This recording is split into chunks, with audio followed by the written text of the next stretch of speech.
இங்க இப்ப எதுக்கு வந்திருக்கோம், இங்க என்ன எதிர்பார்த்தோம், நம்ம வந்து ஒரு மணி நேரம் இருக்கும் நம்ம எல்லாரும் சேர்ந்து. நீங்க வந்து வீக்லி ஒன்ஸ் பண்ணுங்க, இன்னுமே ரொம்ப பெட்டரா இருக்கும்.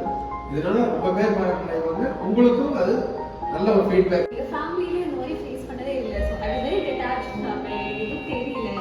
அக்கா தான் என்னை வந்து கூட்டிட்டு வந்தாங்க, நீ வா நீ பாரு அப்படின்னு. எனக்கு ஆக்சுவலி ரொம்ப பாசிட்டிவ் எக்ஸ்பீரியன்ஸாக இருந்துச்சு. எல்லாருக்கூடையும் பேசி எல்லாரும் சொல்றது கேட்டு எவ்வளோ அந்த எக்ஸ்பீரியன்ஸ் அது கஷ்டமா இருந்தாலும் அதுல இருந்து எடுக்கிற லெசன் வந்து it's always positive. So I am really grateful to be able to be TNG hospital இப்படி ஒரு இனிஷியேட்டிவ் எடுத்து பண்ணுறதுக்கும், கிருஷ்ணமால் காலேஜ் ரோட்ராக் அவங்க இதை வந்து ஒரு இனிஷியேட்டிவ் எடுத்து பண்ணுறதுக்கும் I am very grateful and thankful. So இந்த மாதிரி வந்து அடிக்கடி ஒரு விஷயம் நடக்கும், எல்லாரும் கூட சேர்ந்து பார்த்து பேசிக்கலாம். சார் சொன்ன மாதிரி ஒரு வீக்லி ஒன்ஸோ